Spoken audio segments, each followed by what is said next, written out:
الحمد لله نحمده ونستعينه ونستغفره ونؤمن به ونتوكل عليه ونعوذ بالله من شرور أنفسنا ومن سيئات أعمالنا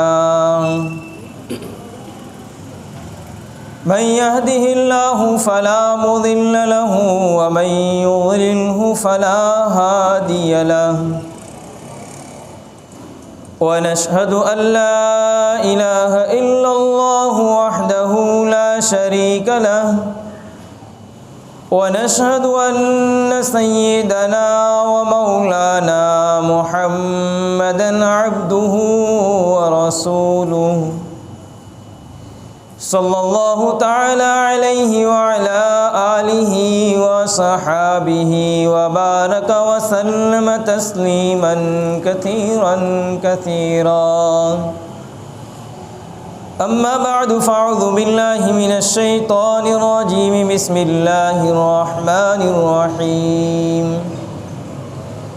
إن الذين قالوا ربنا الله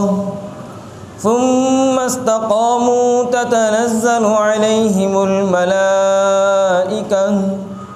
ألا تخافوا ولا تحزنوا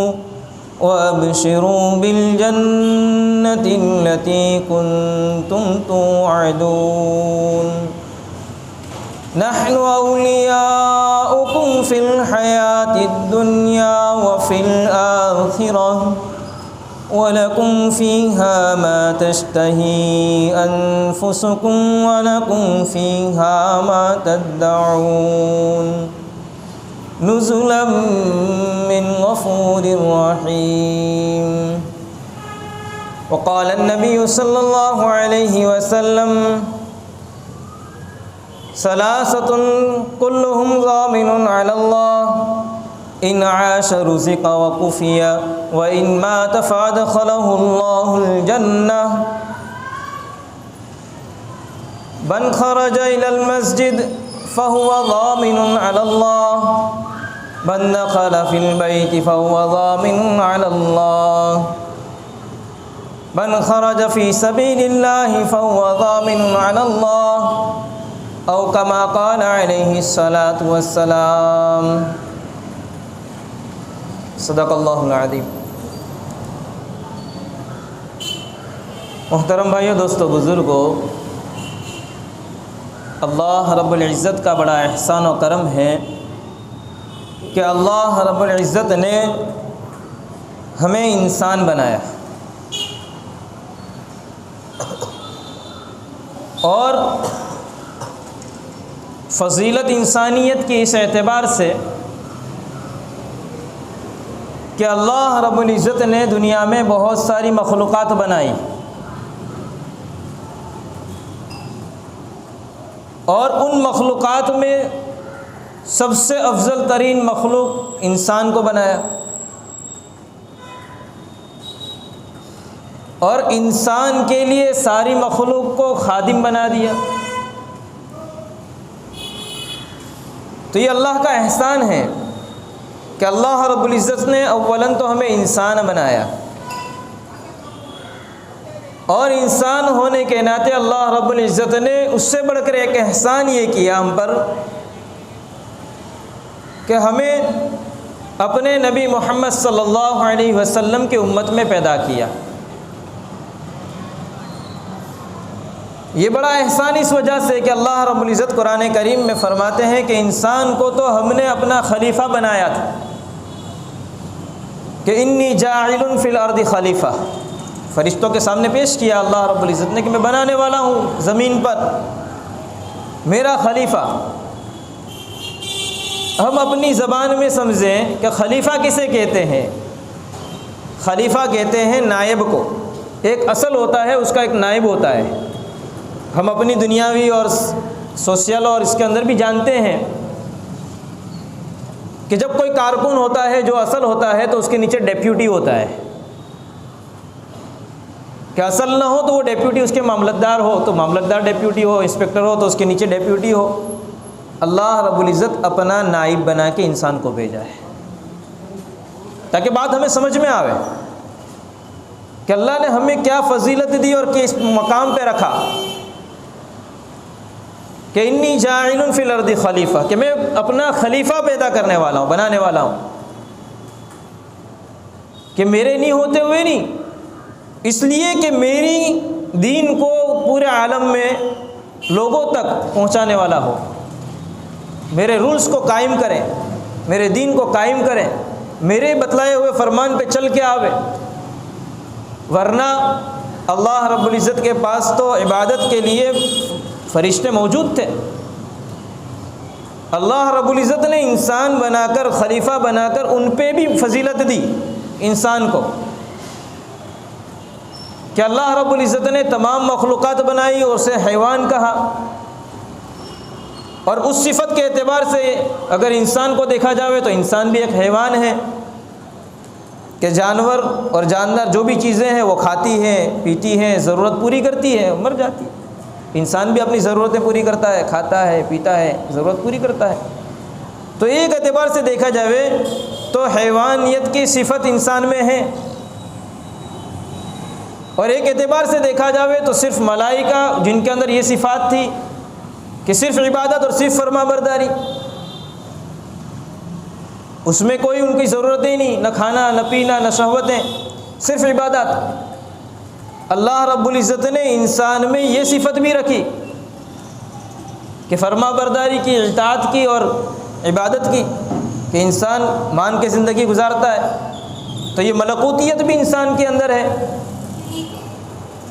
اور ان دونوں کے اوپر فضیلت اس اعتبار سے جو صفت میں نے پہلے بیان کی کہ صفت حیوانیت بھی دی، صفت ملکوتیت بھی دی، اور اس کے اوپر کی صفت دی، صفت خلافت دی ہے، صفت خلافت دی ہے۔ اب ہم سمجھے کہ ہمیں کیا ذمہ داری دے کے دی بھیجا، انسان بنایا تو انسان بنا کے چھوڑ نہیں دیا، ایک ذمہ داری کے ساتھ بھیجا۔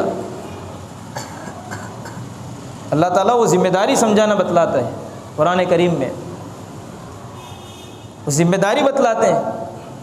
کہ آپ کو ذمہ داری کے ساتھ بھیجا، پابندی کے ساتھ بھیجا، صرف ایسے جانوروں کی طرح نہیں بھیجا کہ کھانا لیا پی لیا اور شہوتیں پوری کر کے اپنی زندگی گزار دی، نہیں، اللہ رب العزت نے صفت خلافت دے کے بھیجا کہ تمہیں دین لے کے بھیجا ہے اور دین کو قائم کرنے کے لیے بھیجا ہے۔ اور اللہ تعالیٰ نے اس میں کوئی زبردستی نہیں رکھی، تمہارے سامنے ساری چیزیں واضح کر کے رکھ دی۔ انسان کو جب پیدا کیا، اللہ کے نبی محمد صلی اللہ علیہ وسلم ارشاد فرماتے ہیں کہ کل مولود یولد علی الفطرہ، کہ اللہ رب العزت ہر پیدا ہونے والے کے لیے وہ فطرت اسلام پہ پیدا کرتے ہیں، اس فطرت کے ساتھ، اس دین کی فطرت کے ساتھ پیدا کرتے ہیں۔ ابواہ یہودانہ وینجسانہ وینصرانہ، کہ اس کے والدین، اس کا ماحول، اس کا گھر کا ماحول اسے یہودی بنا دیتا ہے، نصرانی بنا دیتا ہے، مجوسی بنا دیتا ہے۔ یہ اللہ کا احسان ایک اور ہے ہم پر کہ اللہ رب العزت نے ہمیں انسان بھی بنایا، اللہ رب العزت نے ہمیں انسان بناتے ہوئے ہمیں اس مخلوق میں پیدا کیا اور اس دین کے ساتھ باقی بھی رکھا، اس ماحول میں رکھا کہ جس پہ اللہ تعالیٰ نے پیدا کیا تھا۔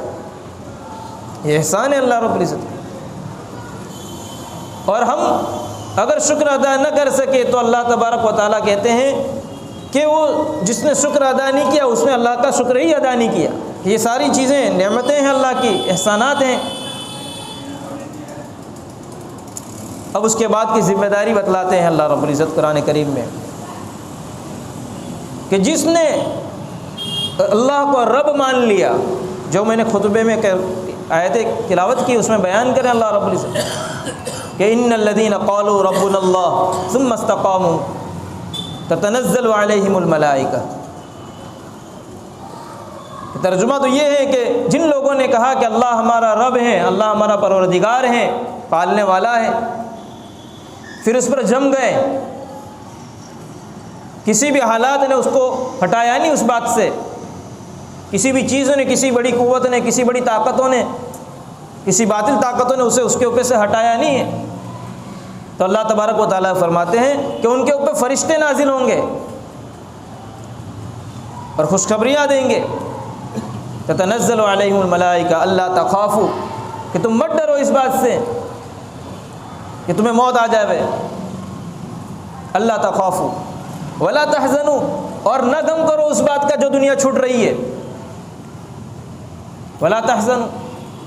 وابشروا بالجنۃ التي كنتم توعدون، کہ بشارت سنو اس جنت کی جس کا اللہ رب العزت نے تمہارے ساتھ وعدہ کر کے رکھا ہے۔ نحن اولیاؤکم فی الحیات الدنیا، ہم تمہاری زندگی کے اندر بھی تمہارے دوست رہیں اور آخرت میں ہم تمہارے دوست رہیں گے، ساتھ رہیں گے۔ وَلَكُمْ فِيهَا مَا تَشْتَهِي أَنفُسُكُمْ وَلَكُمْ فِيهَا مَا تَدَّعُونَ، اور جنت میں تمہارے لیے وہ چیزیں ہوں گی جس کا دل تمہارا چاہے گا، تشتہی انفسکم، تمہارے جی میں آئے گا، اللہ تبارک و تعالیٰ اسے پیش کر دیں گے۔ وَلَكُمْ فِيهَا مَا تَدَّعُونَ، اور جو تم بلاؤ گے، جس کو پکارو گے، جو مانگو گے، اللہ تبارک و تعالیٰ تمہیں دے دیں گے۔ یہ وعدہ کب ہے؟ جبکہ انسان اپنی ذمہ داری سمجھ کے اپنی ایمان کے تقاضوں کو پورا کر کے لے کے آوے، جو سب سے پہلے شرط لگائی اللہ رب العزت نے کہ ان الذین قالوا ربنا اللہ، کہ جن لوگوں نے کہا کہ اللہ ہمارا رب ہے، اب ہم جانتے ہیں، بولتے بھی ہیں کہ اللہ ہمارا رب ہے، لیکن یہ بات سمجھے کہ رب یہ صفت کیسی ہے کہ جس کو اللہ رب العزت قرآن کریم میں بار بار دہرا رہے ہیں۔ کہیں جگہ اللہ رب العزت نے فرمایا، جس کی شروعات قرآن کریم کی جس صفت سے کی اللہ رب العزت نے کہ الحمدللہ رب العالمین، تمام تعریف ہے اس اللہ کے لیے جو تمام جہانوں کا رب ہے، اور آخری صورتیں ہیں جن کو بھی اللہ رب العزت اسی سے اواخر سے شروع کر رہے ہیں، قل اعوذ برب الناس۔ اور جب کہ انسان کی روحیں ہی تھی، صرف جسم بنا بھی نہیں تھا، عالم ارواح میں اللہ رب العزت نے قرآن کریم میں اس کو بھی بیان کیا کہ عالم ارواح میں ہم نے تمہاری روحوں سے سوال کیا تھا، الست بربکم، کیا میں تمہارا رب نہیں ہوں؟ اور پھر مرنے کے بعد حدیث پاک میں یہ ہے کہ قبر کے اندر سوالات کیے جائیں گے، اس میں سب سے پہلا یہ سوال ہوگا کہ من ربک، تمہارا رب کون ہے، پرورش کرنے والا کون ہے؟ اب یہ اللہ رب العزت یہ رب، صفت رب کو کیوں بار بار تکرار کر رہے ہیں؟ کیوں اس کے اوپر استقامت کا بیان کیا اللہ رب العزت نے؟ تو اللہ کی صفتی نام تو بہت سارے ہیں، 99 نام ہیں، لیکن اللہ رب العزت نے اس ایسی جامع صفت کو بیان کیا ہے کہ جس کے اندر بہت ساری صفتیں اس میں داخل ہیں، کہ ہمارے ذہنوں میں یہ ہوتا ہے کہ ہم پرورش کرنے والا کسے کہتے ہیں، کہ بیٹا ہے تو اس کا پرورش کرنے والا باپ ہے، بیوی ہے تو اس کا پرورش شوہر کر رہا ہے۔ تو ہمارے ذہنوں میں پرورش کرنے والا کی صفاتیں کیا ہونی چاہیے؟ تو اللہ رب العزت کی صفت رب وہ ہے پرورش کرنے والا، پالنے والا۔ تو پالنے والا، پرورش کرنے والا وہ ہوتا ہے جو جس کی پرورش کر رہا ہے اس کی سارے اعمال سے، سارے کردار سے اس سے باخبر ہو۔ تو اس سے معلوم ہوا کہ اللہ رب العزت علیم بھی ہے، پرورش کرنے والا، جس کی پرورش کر رہا ہے اس کو دیکھنے والا، اس کو سننے والا بھی ہو۔ اس سے معلوم ہوا اللہ رب العزت سمیع بھی ہے، بصیر بھی ہے۔ پرورش کرنے والا جس کی پرورش کر رہا ہے اس کے ساتھ محبت کرنے والا ہو۔ اس سے معلوم ہوا اللہ رب العزت ودود بھی ہے، جس کے پرورش کر رہا ہے، پرورش کرنے والا اس کے ساتھ شفقت کرنے والا ہو۔ اللہ رب العزت، اس سے معلوم ہوا کہ رب ہمارا وہ ہے جو ہمارے ساتھ شفقت کرنے والا بھی ہے، اور جس کی پرورش کر رہا ہے، پرورش کرنے والا اس بات پہ قادر ہو کہ اگر وہ اچھا کام کرے تو اسے انعام دے، اگر وہ نافرمانی کرے تو اس کو سزا دینے پہ بھی قادر ہو۔ اس سے معلوم ہوا کہ اللہ رب العزت قادر اور قدیر بھی ہیں۔ تو یہ رب کی صفت ایسی ہے اللہ رب العزت نے جس کو تکرار اور بار بار بیان کیا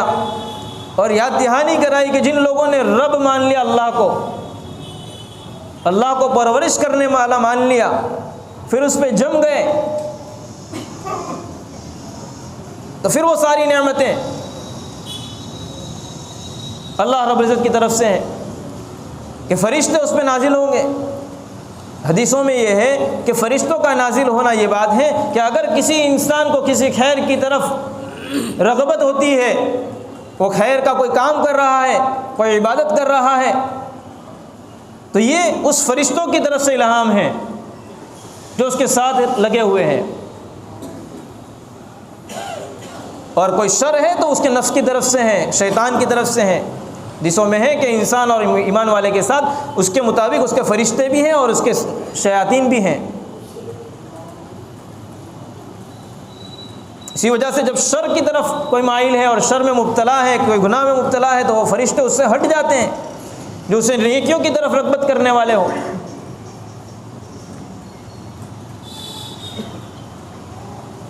تو یہ بات کہی گئی کہ جن لوگوں نے اللہ کو رب مان لیا، پالنے والا مان لیا اور اس کے اوپر جم گئے، اب استقامت کیا ہے؟ استقامت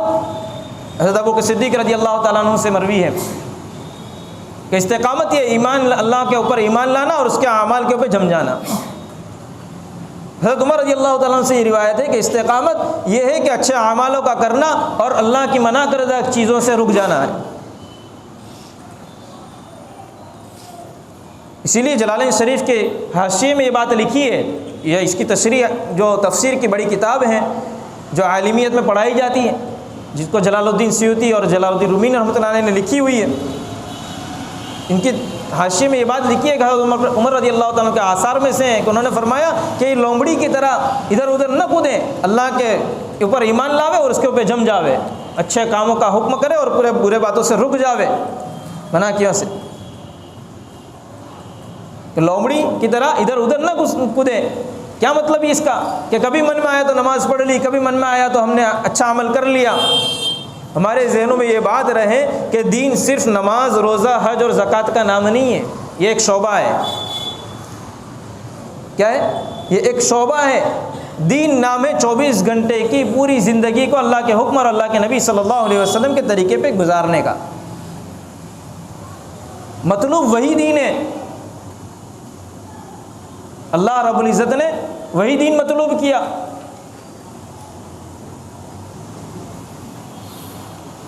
کہ اللہ کے نبی صلی اللہ علیہ وسلم سے ایک بڑی طویل حدیث ہے جس کو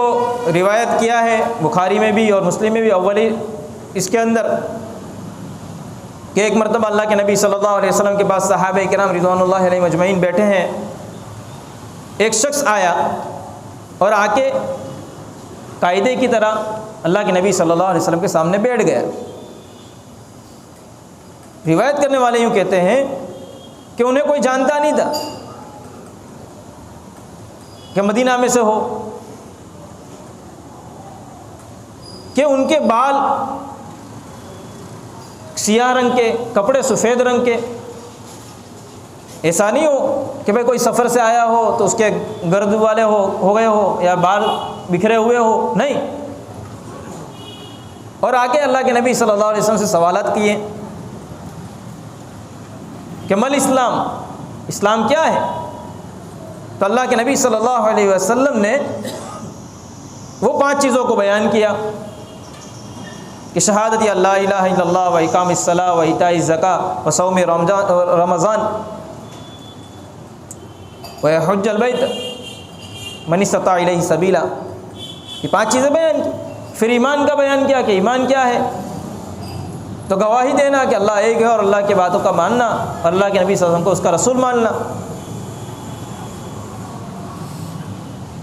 حضرت عمر رضی اللہ تعالیٰ عنہ سے اللہ کے نبی صلی اللہ علیہ وسلم نے کچھ وقت کے بعد یہ بیان کیا، یہ طویل حدیث، اس کے اندر علامات بھی پوچھی گئی، قیامت کی علامتیں کیا ہے، احسان کیا ہے، اور وہ بہت ساری چیزیں پوچھی گئی۔ لیکن مجھے بتلانا یہ تھا کہ اللہ کے نبی صلی اللہ علیہ وسلم نے جب شروع اسلام کے اندر یہ ساری چیزیں مدینہ منورہ آئے ہیں اور اس کے وقت کے اندر کی چیزیں ہیں کہ احکامات بیان کیے جا رہے ہیں، تو اس وقت تو بیان کیا کہ اسلام تو یہ احکام ہیں۔ اور یہ پوچھنے والے کون تھے؟ حضرت عمر رضی اللہ تعالیٰ سے اللہ کے نبی صلی اللہ علیہ وسلم نے پوچھا کہ جانتے ہو یہ کون تھے؟ کہ یہ جبرائیل علیہ السلام تھے جو تمہارے انسانی شکل کے اندر آئے تھے اور تمہیں دین سکھانے آئے تھے، یعلمکم دینکم، کہ تمہارا دین سکھلانے بتلانے آئے تھے کہ تمہارا دین کیا ہے۔ اور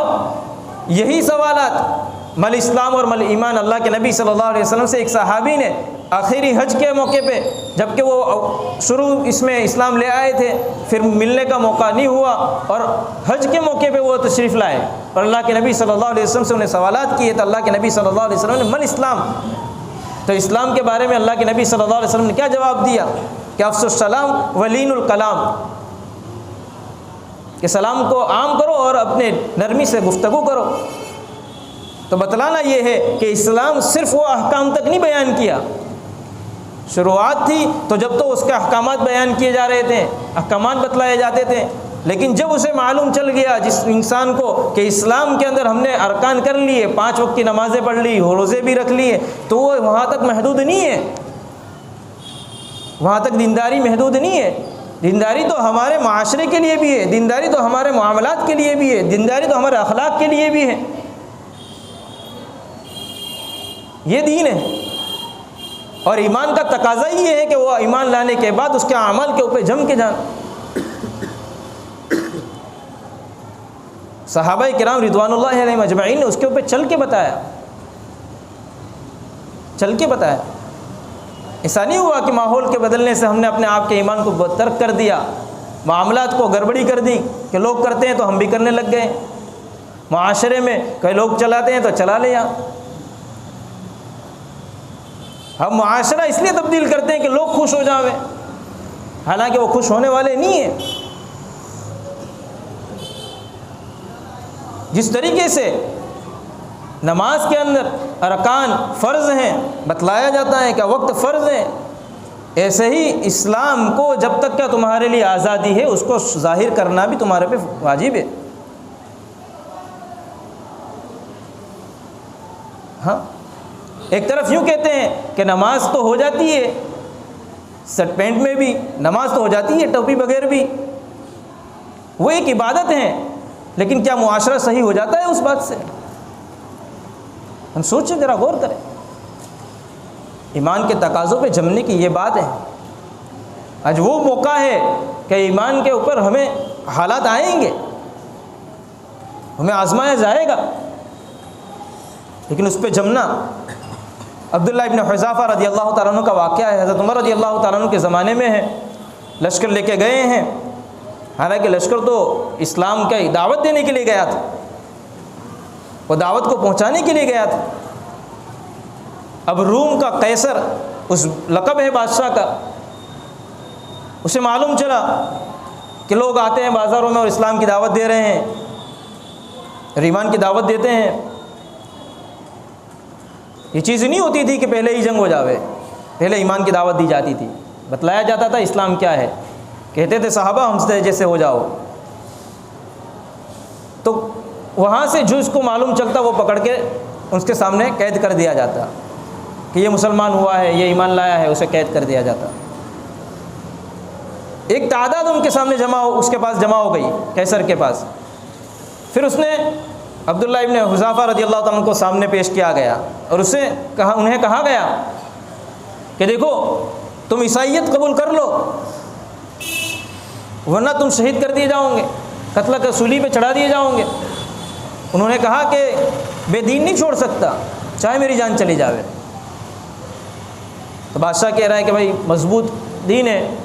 اس کو سولی کے پاس لگایا جاوے اور تیر اس کے قریب میں لگایا جاوے، شاید ڈر کے ایمان چھوڑ دے۔ تیر ہاتھ کے قریب میں مار دیا گیا، پھر کہا گیا دیکھو یہ تیر لگا ہے، آپ کو لگ گیا جائے گا، اسی طریقے سے سولی دی جائے گی آپ کو۔ تو کہا کہ کیسی بھی جان چلی جاوے میں دین نہیں چھوڑ سکتا۔ پھر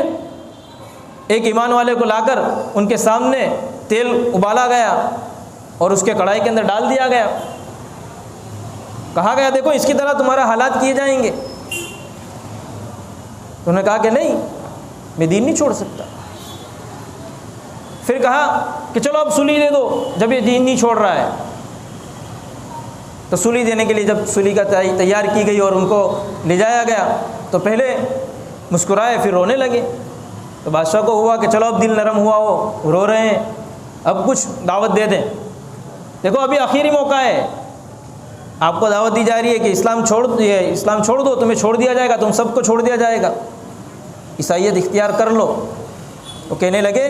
کہ میں اس پہ نہیں رو رہا ہوں، یہ سننے کی قلم سے لکھنے والے بات کہی ہے انہوں نے، کہ میں اس لیے نہیں رو رہا ہوں کہ میں سولی چڑھا دیا جاتا ہوں، کہ میرے پاس ایک جان ہے جو اللہ کے راستے میں قربان ہو رہی ہے، اگر میرے بدن کے اندر جتنے بال ہیں اتنی جانیں ہوتی اور ایک ایک کر کے اللہ کے راستے میں قربان ہو جاتی تو بھی میں دین نہیں چھوڑتا۔ میں اس پہ رو رہا ہوں کہ میری ایک جان ہے، جو ایک ہی جان میرے اللہ کے راستے میں لگ رہی ہے۔ تو اس نے پھر اللہ تبارک و تعالیٰ نے اس کے دل میں بات ڈالی کہ بھائی نرم کیا، کہ بھائی اب یہ تو مضبوط ہے، یہ نہیں ہٹنے والے ہیں۔ پھر کہا کہ چلو ایک کام کر لو تو میں تمہیں چھوڑ دوں گا، چلو۔ وہ کہنے لگے مجھے نہیں، میرے سب ساتھیوں کو چھوڑ دیا جاوے۔ تو کہاں سب ساتھیوں کو چھوڑ دیا جائے گا، میرے پیشانی پہ بوسہ دے دو۔ حالانکہ عظمت انسان کی وجہ سے دینا، بوسہ دینا کوئی بڑی یہ نہیں ہے، گناہ کا کام نہیں ہے۔ انہوں نے بوسہ دیا اور پورے ساروں کو چھوڑ کر جب حضرت عمر کے پاس آئے، حضرت عمر رضی اللہ تعالیٰ اٹھے اور ان کے سامنے جا کے ان کو پیشانی پہ بوسہ لیا ہے کہ اس کی استقامت کی وجہ سے، دین پہ جمنے کی وجہ سے کن لوگوں کی جانیں بچ گئی۔ صحابہ رضی اللہ علیہم اجمعین کو اللہ کے نبی صلی اللہ علیہ وسلم شروع اسلام میں بتلاتے تھے، جب انہیں تکلیف دی جاتی مکہ مکرمہ کے اندر، روایتوں میں یہ ہے، پوچھتے تھے کہ اللہ کے نبی صلی اللہ علیہ وسلم ہم آپ پہ ایمان لے آئے اور آپ کے اللہ کو رب مان لیا اور آپ کے اوپر ہم ایمان لے آئے، آپ کی باتیں تسلیم کر لی، اب تو ان کے لیے بد دعا کر دو کہ یہ ہم پر ظلم کرتے ہیں۔ اللہ کے نبی صلی اللہ علیہ وسلم فرماتے ہیں تم پہ وہ ظلم تو نہیں ہوئے جو پہلی قوموں کے اوپر ہوئے، کہ پہلی قوموں میں بھی ایمان لاتے تھے، ان کے اوپر انہیں آدھا گاڑ دیا جاتا اور پھر آدھا دو ٹکڑے چیر دیے جاتے، لوہے کی کنگیاں بنائی جاتی، حدیث و روایتوں میں ہیں، اور اس سے پوری چمڑی ادھیڑ دی جاتی۔ آپ کے لیے اوپر وہ حالات تو نہیں آئے۔ صبر کی تلقین کرتے ہیں، جمنے کا کہتے ہیں۔ آج وہ ہے کہ ہمیں اپنے دین کو بچانے کے لیے اپنے دین کے اوپر جمنا ہے اور دین کو باقی رکھنا ہے، اسی کے استقامت کہا گیا اور اسی پہ وہ خوشخبریاں دی گئی کہ تمہارے لیے خوشخبریاں ہیں۔ کیا خوشخبری؟ کہ فرشتے آئیں گے، تمہیں بشارتیں دیں گے، تمہارے لیے جنت کی بشارتیں دنیا میں ملے گی، موت سے پہلے تمہیں خوشخبریاں دے دی جائے گی، اور جنت میں تمہارے لیے وہ نعمتیں ہوں گی کہ جس کا تمہارا ارادہ کرے گا، دل ارادہ کرے گا، وہ تمہیں مل جائے گی۔ لیکن اس کے اوپر ہے کہ جس نے اللہ کو رب مانا اور اس کے اوپر استقامت سے جم گئے۔ اللہ تبارک و تعالی ہمیں کہنے سننے سے زیادہ عمل کرنے کی توفیق عطا فرما۔